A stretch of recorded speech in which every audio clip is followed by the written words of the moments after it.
अब नाटो देशों और अमेरिका की खुली धमकियों से भारत का पारा 7वें आसमान पर पहुंच गया है और इसी गुस्से में भारत ने रूस और चीन के साथ मिलकर एक ऐसा नया प्लान तैयार किया है जिसने पश्चिमी देशों की नींद हराम कर दी है।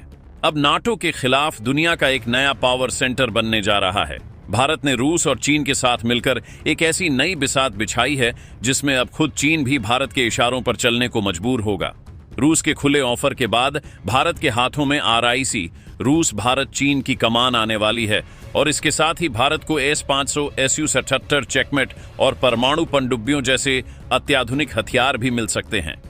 भारत के इस नए प्लान से पश्चिमी देशों में भूचाल आ गया है, क्योंकि जब पूरी दुनिया की नजरें अमेरिकी चुनावों और नाटो के विस्तार पर टिकी थीं, ठीक उसी वक्त नई दिल्ली के साउथ ब्लॉक के बंद कमरों में एक ऐसी रणनीति को अंतिम रूप दिया जा रहा था जो आने वाले दशकों के लिए दुनिया का शक्ति संतुलन हमेशा के लिए बदलने वाली है। यह कोई मिसाइल परीक्षण या सैन्य अभ्यास नहीं था, बल्कि उससे भी कहीं ज्यादा खतरनाक एक खामोश भू राजनीतिक महाविस्फोट की तैयारी थी। एक ऐसा कदम जिसने पश्चिम के रणनीतिकारों की नींद उड़ा दी है और चीन को उस मेज पर आने के लिए मजबूर कर दिया है जहां मेन्यू और नियम दोनों भारत तय करेगा। यह उस तिकड़ी की कहानी है जिसके महज दोबारा एक साथ आने की खबर से ही वॉशिंगटन से लेकर ब्रुसेल्स तक हड़कंप मच गया है। रूस ने चिंगारी फेंकी, चीन ने तुरंत हाथ बढ़ा दिया, लेकिन इस खेल का असली किंगमेकर भारत बना है। यह भारत की वह चाल है जिससे वह बिना एक भी गोली चलाए पश्चिमी देशों की आर्थिक धमकियों की हवा निकाल देगा और एशिया से लेकर यूरोप तक अपना दबदबा नए सिरे से कायम करेगा। तो आखिर यह कौन सी तिकड़ी है जिसका नाम सुनते ही दुनिया के चौधरी कहे जाने वाले देशों के होश उड़ गए हैं? इस तिकड़ी का नाम है RIC, यानी रूस भारत चीन। यह कोई नया गठबंधन नहीं, बल्कि 1990 के दशक में शुरू हुआ एक ऐसा मंच है जो लगभग एक दशक से ठंडे बस्ते में पड़ा था। इसका मकसद था एक ऐसी दुनिया बनाना जो किसी एक देश यानी अमेरिका के इशारों पर नाचे, बल्कि जिसमें कई शक्ति केंद्र हों। लेकिन अब 2025 में इस सोए हुए शेर ने दोबारा अंगड़ाई ली है और इसकी दहाड़ ने पूरी दुनिया को हिलाकर रख दिया है। मॉस्को ने इसे फिर से जीवित करने की पेशकश की और बीजिंग ने बिना एक पल गंवाए हां कर दी। लेकिन इस बार इस तिकड़ी की चाबी, इसका नियंत्रण भारत के हाथ में है। भारत ने 17 जुलाई को दुनिया के सामने यह संकेत देकर कि RIC की वापसी पर विचार किया जा सकता है, एक तरह से भू राजनीति की बिसात पर चेक एंड मेट की घोषणा कर दी है। सवाल यह है कि भारत ने आखिर यह कदम उठाया क्यों? इसका जवाब छिपा है पश्चिमी देशों, खासकर अमेरिका और नाटो के दोहरे रवैये और उनकी धमकियों में। पिछले कुछ समय से पश्चिमी देश भारत पर रूस से सस्ता तेल न खरीदने का दबाव बना रहे थे। नाटो के प्रमुख मार्क रूट ने तो यहां तक कह दिया था कि भारत को इसके लिए प्रतिबंधों का सामना करना पड़ सकता है। यह सीधी सीधी दादागिरी थी। पश्चिम चाहता था कि भारत अपनी ऊर्जा जरूरतों की कुर्बानी देकर उनके राजनीतिक एजेंडे का मोहरा बन जाए। लेकिन यह 2025 का भारत है, यह किसी की धौंस में नहीं आता। OP जिंदल ग्लोबल यूनिवर्सिटी की प्रोफेसर श्रीपर्णा पाठक के शब्दों में कहें तो भारत ने इन बयानों की कड़ी निंदा करते हुए दुनिया को साफ बता दिया है कि उसकी ऊर्जा सुरक्षा उसकी पहली प्राथमिकता है।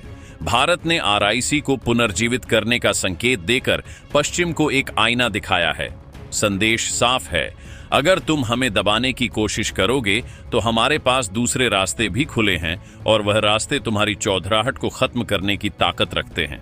भारत ने दिखा दिया है कि वह अपनी विदेश नीति अपनी शर्तों पर तय करेगा, किसी के दबाव में नहीं। RIC की वापसी पश्चिमी धमकियों पर भारत का एक करारा और खामोश तमाचा है। RIC को दोबारा खड़ा करने का फैसला सिर्फ पश्चिमी देशों को दिया गया एक जवाब नहीं है।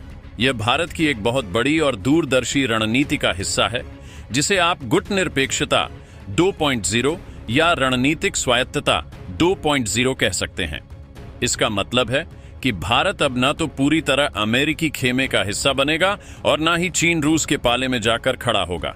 भारत अब खुद एक ध्रुव बनेगा, एक स्वतंत्र शक्ति बनेगा जो अपने राष्ट्रीय हितों के हिसाब से किसी के भी साथ साझेदारी करेगा और किसी को भी चुनौती देगा। इस महारथी को जमीन पर उतारने के लिए भारत के हाथ में एक ब्रह्मास्त्र आ गया है, ब्रिक्स की अध्यक्षता। 2025 में ब्रिक्स की कमान भारत के हाथों में होगी और यही वो मंच है जहां से भारत RIC को नई ऊर्जा देगा। भारत दुनिया को यह दिखाएगा कि वह पश्चिम और रूस चीन दोनों के साथ एक ही समय पर संवाद करने की क्षमता रखता है। वह भी एक नेता की हैसियत से। चीन को भी यह बात समझ आ गई है, इसीलिए भारत को सकारात्मक संकेत देने के लिए उसने हाल ही में कैलाश मानसरोवर तीर्थ यात्रा के मार्ग को फिर से खोल दिया है। यह चीन की मजबूरी है। वह जानता है कि अमेरिका के खिलाफ उसे एक बड़े साथी की जरूरत है। भारत के बिना आरआईसी और ब्रिक्स दोनों ही अधूरे हैं। इसलिए सीमा पर तनाव के बावजूद उसे भारत के सामने सहयोग का दिखावा करना ही पड़ेगा। अब बात करते हैं रूस की। रूस के साथ भारत के रिश्ते सिर्फ तेल या हथियारों के लेन देन तक सीमित नहीं हैं। यह भरोसा और दोस्ती का वह रिश्ता है जो समय की हर कसौटी पर खरा उतरा है, और इस भरोसे की गहराई का सबसे बड़ा सबूत जानते हैं क्या है? वो है भारत का सबसे बड़ा सपना, कावेरी जेट इंजन। दशकों से भारत एक स्वदेशी लड़ाकू विमान इंजन बनाने की कोशिश कर रहा है। अब खबर यह है कि रूस भारत के इसी कावेरी इंजन को अपने सबसे उन्नत लड़ाकू विमानों पर परीक्षण करने के लिए तैयार हो गया है। यह एक ऐसी मदद है जो कोई और देश कभी नहीं करता। यह दिखाता है कि रूस भारत को सिर्फ एक ग्राहक नहीं बल्कि एक बराबर का रणनीतिक साझेदार मानता है। यही वजह है कि जब भारत आरआईसी के मंच पर खड़ा होगा तो रूस पूरी ताकत से उसके पीछे खड़ा होगा। जो कुछ दुनिया को दिख रहा है वह तो सिर्फ ट्रेलर है। असली खेल तो पर्दे के पीछे चल रहा है, जिसकी भनक अमेरिका और उसके जासूसी तंत्र को भी नहीं लगी। भारत ने आरआईसी को पुनर्जीवित करने की यह पूरी प्रक्रिया बैक चैनल कूटनीति या ट्रैक 2 कूटनीति के जरिए आगे बढ़ाई है। इसका मतलब है कि आधिकारिक घोषणाओं से पहले भारत के रणनीतिकार और राजनयिक गुप्त रूप से रूस और चीन के संपर्क में थे। जब तक दुनिया को कुछ पता चलता, भारत अपनी पूरी बिसात बिछा चुका था। यह भारत की अब तक की सबसे शांत लेकिन सबसे असरदार कूटनीतिक जीत है। लेकिन आरआईसी का मंच सिर्फ बातचीत और व्यापार के लिए नहीं है। यह भारत के लिए अपनी सैन्य ताकत को कई गुना बढ़ाने का एक सुनहरा अवसर है। इस मंच की आड़ में भारत रूस के साथ उन रक्षा सौदों को अंतिम रूप दे सकता है जो अमेरिका की नजरों में खटकते हैं। बात हो रही है दुनिया के सबसे उन्नत वायु रक्षा प्रणाली S-500 की, रूस के अगली पीढ़ी के लड़ाकू विमान SU-77 चेकमेट की, या फिर नई परमाणु हमला करने वाली पनडुब्बियों की। आरआईसी के ढांचे के तहत भारत और रूस इन तकनीकों पर सहयोग को उस स्तर पर ले जा सकते हैं जहां रूस अपनी सबसे उन्नत प्रौद्योगिकी भारत को हस्तांतरित करेगा, जो वह नाटो सदस्यों को भी नहीं देता। इसमें भारत के अपने रक्षा संस्थान भी एक बड़ी भूमिका निभाएंगे। डीआरडीओ, ब्रह्मोस एरोस्पेस और एचएएल जैसे संस्थान इस मंच का उपयोग अपनी तकनीकों को वैश्विक स्तर पर ले जाने के लिए कर सकते हैं। कल्पना कीजिए, ब्रह्मोस 2 हाइपरसोनिक मिसाइल के लिए रूस से तकनीकी सहयोग, या भारत के अपने एमका लड़ाकू विमान के लिए इंजन प्रौद्योगिकी का हस्तांतरण।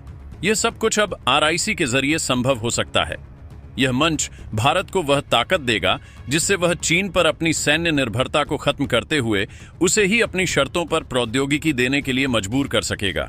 ये एक ऐसा मास्टर स्ट्रोक है जहां भारत अपने दुश्मनों की ताकत का इस्तेमाल उन्हीं के खिलाफ कर रहा है।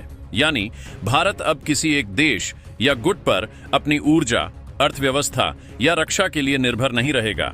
तेल रूस से आएगा, प्रौद्योगिकी फ्रांस और इजराइल से आएगी, व्यापार पूरी दुनिया से होगा, लेकिन फैसला सिर्फ और सिर्फ दिल्ली में होगा।